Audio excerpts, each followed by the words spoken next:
Alors voici l'hôtel où nous allons être accueillis.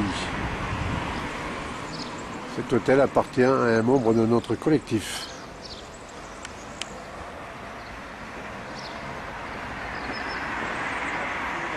Bon, là, vous êtes une trentaine qui représente un peu le secteur concerné qui a été particulièrement impacté, notamment par Creditum ou par Financière Autrement. J'en ai eu certains ou certaines d'entre vous au téléphone. Alors, je mettrai certainement tout à l'heure des noms sur les visages. On va faire une réunion qui va être une réunion un peu plénière ouverte, c'est-à-dire que chacun pourra se poser aussi des questions. Je vais vous présenter l'état de la situation dans laquelle elle se trouve aujourd'hui, ce qui a été fait, ce qui reste à faire, et bien naturellement, la plupart du temps, lorsqu'on va devant le tribunal, alors quand vous avez été échaudé, comme bon nombre d'entre vous, sur des procédures qui ont été entamées sur les conseils de Financière Autrement, vous avez pu voir une chose objective, c'est la durée des procédures. Il faut savoir que les procédures sont particulièrement longues lorsqu'il s'agit d'envisager la responsabilité d'une banque devant le tribunal de grande instance, mais c'est d'autant plus long lorsqu'il s'agit d'engager la responsabilité pénale d'une société, et en particulier d'une société qui est morte, puisque celle-ci n'existe plus. Et donc on est obligé, par le prisme de cette société, d'attaquer les gérants sans les désigner pour éviter de s'entendre dire qu'en réalité on a réalisé ce qu'on appelle une dénonciation calomnieuse. Donc c'est pour ça que toutes les plaintes, et pour répondre à d'ailleurs des interrogations d'entre vous, je me souviens que quelques-uns m'avaient posé la question, mais pourquoi on n'a pas désigné Mattei, pourquoi on n'a pas désigné Gratet, alors que c'était les instigateurs de cette vaste arnaque? Et on ne les a pas désignés pour la simple et unique raison, c'est que si, au bout de l'instruction, c'est-à-dire on dépose plainte, là, aujourd'hui on sait une chose, et certains d'entre vous ont dû recevoir un courrier qu'on appelle un avis de constitution de partie civile dans sa boîte aux lettres, vous allez recevoir tous le même document. Ça veut dire quoi? C'est le déclenchement d'une instruction. Une instruction, c'est quoi? C'est une procédure complexe, parce que l'infraction recherchée est elle-même complexe, et cette instruction permet de savoir qui étaient les auteurs, même si on les connaît régulièrement, mais on ne sait pas qui se trouvait derrière tous ces auteurs-là, derrière toutes ces sociétés-là. Ça veut dire que Financière Autrement, vous aviez peut-être 4-5 interlocuteurs, vous aviez un ancien avocat qui n'exerce plus parce qu'il aurait été radié d'ailleurs, vous avez Mattei, et puis vous avez d'autres personnes. Eh bien, ce collège de direction de Financière Autrement pourrait être mis en cause dans le cadre d'une procédure pénale.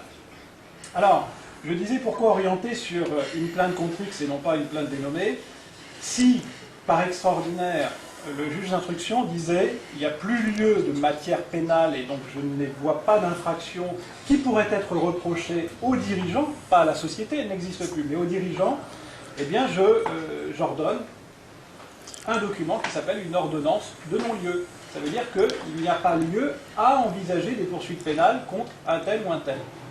Ça serait dramatique. Ça serait dramatique dans l'hypothèse où... bonjour, monsieur. Bonjour. Pas grave, c'est pas grave. On vient de débuter. Non, ça et ça serait dramatique si, dans l'hypothèse où on ait une ordonnance de non-lieu, le juge d'instruction, lorsqu'il rend ce document-là, pourrait inviter les protagonistes qui, en réalité, étaient les escrocs, à devenir elles-mêmes, ces personnes-là, les victimes d'une machination, si j'ose dire, judiciaire, où on essaie de les rattraper par le callback pour les faire payer parce que la société Financière Autrement vous a escroqué. Et au final, c'est un peu l'arroseur arrosé, parce que vous vous retrouvez dans une position d'anciennement victime qui devient une position de présumé coupable, parce que vous avez entendu réaliser une action contre des gens qui, en réalité, n'étaient cause de rien. Et là, il y a deux mécanismes qui peuvent vous rattraper. La dénonciation calomnieuse, qu'on entend très souvent parler, et puis un autre mécanisme qui est encore plus, je dirais, savoureux pour les pénalistes, et puis surtout plus inquiétant quand on est victime en premier chef, et ensuite, eh bien, je dirais, prévenu dans l'autre cadre, c'est la dénonciation téméraire. et la dénonciation téméraire. Il n'y a pas besoin d'apporter la preuve de ce que les faits dénoncés étaient fautifs. Le seul élément de l'ordonnance de non-lieu suffit à considérer que les faits étaient non fautifs et qu'en l'occurrence, eh bien, la personne se retrouve là, je le disais, on inverse la vapeur, en tant qu'auteur désigné, devient victime et c'est vous qui passez à la moulinette de la justice. Ça ne veut pas dire pour autant que ce sera le cas, naturellement, mais pour sécuriser tout cela, le but d'une plainte pénale, c'est de dire contre X. Il n'y a pas d'auteur désigné. Contre X, et ça sera à l'enquête de désigner les véritables auteurs de l'infraction. C'est pas nous. On ne prend pas le chemin des enquêteurs en disant mais c'est un tel, c'est un tel, c'est un tel, c'est un tel, parce qu'ils étaient dans la société. Non, on dit on a été mis dans une spirale d'escroquerie. Cette spirale d'escroquerie, eh bien, d'une part, ça a fait qu'on nous a délesté d'un montant et d'une somme d'argent assez importante, et puis surtout, il y a une autre escroquerie, c'est l'escroquerie au code de la consommation dont vous avez été victime. Donc pour sécuriser tout, on a mis contre X. C'est pas parce qu'on ne voulait pas dénommer les véritables auteurs, mais c'est pour vous sécuriser derrière, pour qu'il n'y ait pas d'inversement de vapeur ensuite d'une procédure pénale. Alors vous l'aurez noté, on a engagé la procédure pénale au départ devant le procureur d'Avignon. Financière Autrement avait un siège social, et là toujours au demeurant, même si elle est liquidée, à Nanterre, un établissement secondaire à Avignon, dans la banlieue d'Avignon. L'établissement secondaire, en réalité, était le siège social, mais c'était beaucoup plus prestigieux de dire que le siège social était à Paris ou dans la banlieue parisienne, dans la noble banlieue parisienne, parce que c'est toujours mieux sur une carte de visite, et ça permet aussi de mettre un petit peu de complaisance, ou en tout cas d'éléments intéressants pour ceux qui vont aller contracter avec cette société-là. Donc c'est rassurant. Et on a déposé une plainte, donc on a fait une plainte type que vous avez pu voir, qui reprend en réalité l'ensemble des infractions qui peuvent être reprochées à la Société Financière Autrement et à la Société Créditum Expertise. Parmi ces infractions reprochées, vous avez l'escroquerie. On vous présente quelque chose comme étant de béton, vous pouvez aller agir contre votre établissement bancaire, et ensuite, eh bien, le temps que tout cela se mette en route, vous organisez votre procédure judiciaire, le temps que les tribunaux délibèrent, ben on a vu aussi que la Société Financière Autrement, au moins pour celle-ci, eh bien, elle commençait à dégringoler, parce que, très naturellement, c'était un peu une espèce de cavalerie, c'est-à-dire que l'ensemble des premières procédures entamées permettait de financer les secondes, lesquelles secondes, lorsqu'on recevait l'argent, permettaient de financer les troisièmes, etc. Et cette escroquerie, elle est véritable.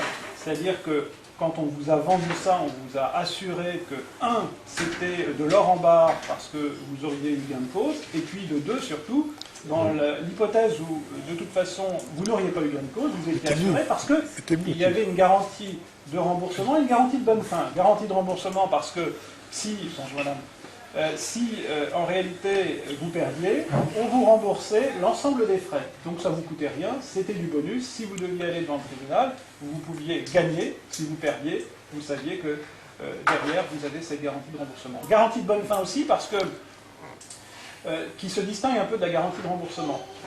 Dans plusieurs dossiers, ce qui a d'ailleurs étonné la direction des fraudes, c'est dans l'hypothèse de Créditum Expertise, Créditum allait au-delà de son mandat. Créditum devait récupérer les dossiers, les envoyer ensuite à Financière Autrement. C'est pour ça qu'au tout départ, Créditum avait simplement un mandat pas de conseil, mais un mandat de récupération des dossiers pour les envoyer ensuite à Financière Autrement. Et pour en avoir discuté avec les enquêteurs de la DGCCRF, de la concurrence, de la consommation et de la répression des fraudes, ceux-ci étaient étonnés de ce que Créditum, après avoir été courtier en réalité, exercer une mission de courtier, exerçait une mission d'analyste. Et cette analyse faisait que lorsque vous receviez votre facture, pour celles et ceux qui sont passés par Creditum, eh bien, il n'était plus noté mandat ou consultation, c'était marqué analyse, package, pour les études, les recherches, le financement d'une procédure judiciaire. Et ensuite, vous aviez une petite ligne, pas dans tout, pas dans toutes les factures, mais vous aviez une petite ligne, garantie de remboursement, et on vous l'a facturé, cette garantie de remboursement. Et cette garantie de remboursement, en réalité, ne vaut rien, parce qu'il n'y en avait pas. Alors, aujourd'hui, on est très gêné parce que, en réalité, on a du mal à trouver quels étaient les assureurs, on les a quand même trouvés. En tout cas pour Creditum c'est en cours, mais pour Financière Autrement on les a trouvés. Vous avez deux types d'assurance pour Financière Autrement. Vous avez l'assurance mutuelle du Mans et vous avez une assurance contractée auprès des Lloyds, qui est une compagnie anglo-saxonne qui n'a pas de siège en France, mais qui a des courtiers, puisqu'un assureur étranger a le droit de pouvoir en France faire contracter des contrats d'assurance pourvu qu'il ait au moins un courtier sur le territoire national. Donc c'est le cas. Mais on sait aussi que tout ceci s'inscrit dans un grand schéma, puisque certains ou certaines d'entre vous ont pu aussi contracter avec Financium Europe, qui était une filiale de Financière Autrement. D'autres encore ont reçu des factures libellées au nom et pour le compte de, non pas Financière Autrement ou Financière Mirabeau, mais Mirabeau... C'était des cas en Angleterre. C'est ça, exactement. C'était des cas. Mirabeau LTD, vous aviez également Autrement Capital LTD. Oui. Et vous avez ces structures-là qui ont germé tout autour de ces missions, alors même que vous pensiez, en tant que consommateur, en réalité, contracter avec une seule boîte, ou alors avec deux, une Financière Autrement, et deux avec Creditum pour celles et ceux qui sont passés avec Creditum. C'est pour ça que le montage qui a été choisi par ces personnes est un montage digne de ce qu'on appelle de l'escroquerie en col blanc, parce que vous avez un montage juridique qui est parfait dans l'absolu, avec des sociétés qui sont étanches entre elles, des sociétés d'ailleurs étrangères, une société à Genève, une société à Londres, une société ici à Avignon et Nanterre, donc ça noie parfaitement le poisson dans l'eau. Et puis, la dégringolade de Financière Autrement est liée aussi au fait qu'elle ne payait pas la TVA, elle ne remboursait pas sa TVA qu'elle collectait. Vous savez que lorsque vous achetez quelque chose, vous payez votre prix sans le savoir, hein, on n'est pas comme aux États-Unis. Quand aux États-Unis on passe en caisse le prix de 2 $, c'est 2,50 $ parce que vous rajoutez la TVA. En France, tout est inclus dans le prix. Donc pour le consommateur, lorsque vous achetez, vous faites vos courses, c'est la même chose, vous payez TVA inclus. Et là, on vous disait, la plupart du temps, hein, c'est un exemple parce qu'il y a eu aussi une évolution des prix hein, chez Financière Autrement. On est passé de 6 000, 7 500, à redescendre à 1 800 sur les derniers dossiers ouverts parce que c'était peut-être plus intéressant, parce qu'on voyait que ça se dégringolait, donc il fallait quand même assurer un minimum de trésorerie. Mais vous avez un prix quasi identique pour beaucoup, c'est 5 000 € hors taxe. Donc facturé 6 000. Donc vous avez payé 6 000 €, incluant les 1 000 €, mais ces 1 000 € là, comme les 5 000 qui restent, ont été payés à Autrement Capital LTD ou Mirabeau Capital LTD, les sociétés londoniennes. Jusqu'au jour où le fisc s'est dit, mais c'est curieux ça, il y a une société en France qui embauche 40 personnes quasiment, qui est située à Avignon, et puis en tant que collecteur d'impôts pour l'État, une société doit restituer le montant de la TVA collectée. Et ces sociétés ne restituaient quasiment rien, parce que en fait elles facturaient des prestations à Autrement Capital LTD ou Mirabeau Capital LTD, récupéraient de la TVA, mais n'en devaient jamais à l'État. Et au bout de 4-5 ans, l'État s'est interrogé effectivement là-dessus, a envoyé un inspecteur, et cet inspecteur a levé le lièvre, et c'est comme ça que la situation de Financière Autrement s'est dégradée, parce que comme ils avaient chapardé toutes les TVA, naturellement on était à 2 ou 3 millions d'euros et 2 ou 3 millions d'euros à redonner, eh bien c'était autant de dossiers à faire rentrer, et c'est pour ça que l'engrenage a été insupportable pour elle, et ensuite de quoi, eh bien elle s'est effondrée en redressement judiciaire, puis en liquidation judiciaire. Certains même de mes confrères qui intervenaient pour financer autrement n'ont jamais été payés de leurs prestations. Je le disais avant ma digression, c'est que vous avez donc une plainte qui a été déposée, on l'a déposée à Avignon. J'ai échangé avec le procureur adjoint d'Avignon, lequel m'a dit au mois de décembre, si mes souvenirs sont exacts, le dossier est trop complexe, j'ai pas de brigade économique et financière, en fait, pour vous expliquer un peu le schéma, lorsqu'un procureur reçoit une plainte, il la transmet à des enquêteurs parce que lui-même ne peut pas faire le boulot, c'est normal. À Avignon, on est sur un petit parquet. J'avais espoir qu'Avignon reste le parquet de référence pour instruire cette plainte, pour plusieurs raisons. D'une part, parce que le véritable établissement était situé là-bas. Et puis de deux, c'était aussi une affaire qui pouvait être intéressante médiatiquement pour Avignon. Il faut savoir que les crédits d'État du ministère de la Justice sont liés aussi à des affaires dites spécifiques, ou en tout cas des pivots de renom pour les juridictions. C'est d'ailleurs la raison pour laquelle, quand vous avez des affaires économiques et financières comme une récente qui s'est passée pas loin de Paris, eh bien, le ministère de la Justice, vis-à-vis d'un maire et puis de son adjointe qui était également sa femme, le ministère de la Justice a réglé une soulte au tribunal parce qu'on était sur une affaire sensible, au-delà de l'aspect politique, sensible, et c'est vrai que j'avais espoir qu'Avignon puisse rester la juridiction compétente.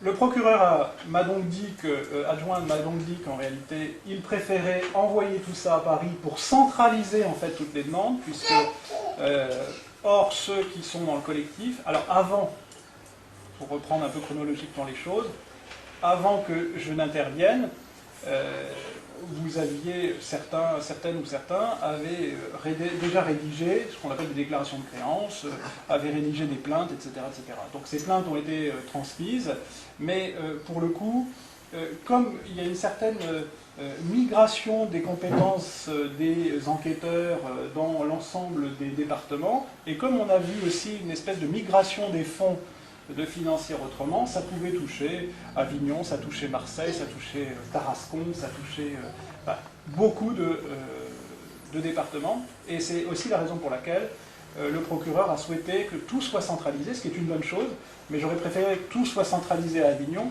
plutôt que tout soit centralisé à Nanterre. Il a donc retransmis cette plainte. Le procureur a un délai de 3 mois pour pouvoir engager des poursuites ou lancer une enquête.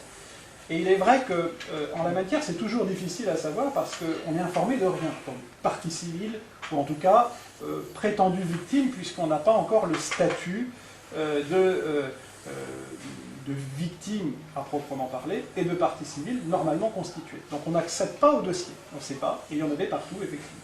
À telle enseigne d'ailleurs que entre décembre et janvier, moi j'avais reçu quelques coups de téléphone du service régional de police judiciaire d'Orléans, des brigades de gendarmerie en Bretagne, je ne sais plus laquelle. J'ai reçu aussi... Chambéry. Pardon ? Chambéry. Chambéry, tout à fait. Nouméa. Toutes étaient préoccupées par le sujet, mais toutes avançaient au final dans son coin. Donc l'intérêt de faire remonter tout ça, c'est que normalement il va y avoir une cellule d'enquêteurs spécialisés sur cette criminalité un peu organisée tout de même, et ces enquêteurs, ils seront dédiés à la société financière autrement et à Créditum Expertise. Toujours est-il que, je vous le disais, il faut remonter tout cela. On a un délai de 3 mois qui est le délai dans lequel le procureur doit entamer les démarches, mais ce délai-là, on ne sait pas ce qui est fait. Au bout de 3 mois, on a la possibilité de revenir à la charge, ce qu'on appelle le filtre du parquet, et d'aller directement saisir le juge d'instruction, et en l'occurrence le doyen des juges d'instruction. Mais comme le procureur d'Avignon avait tout de même bien fait son travail, parce qu'en remontant les plaintes, il a dit ça serait pas mal d'ouvrir une enquête à l'encontre d'une personne non dénommée, mais dont l'enquête nous permettra de savoir qui se cache derrière.